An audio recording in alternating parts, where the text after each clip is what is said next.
How to disconnect WhatsApp from Facebook page. First, open your Facebook app. This is my Facebook page. At the top right corner, tap on page icon. Now tap on the page name at the top.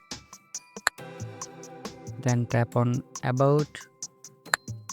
Scroll down. You can see WhatsApp number and other page information here. Tap on See Your About info. Then tap on pencil icon beside your WhatsApp number. Then tap on Remove at the bottom. Tap on Remove again to confirm.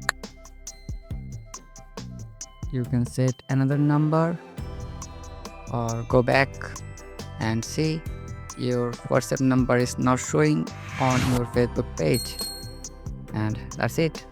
This is how you can disconnect WhatsApp from Facebook page.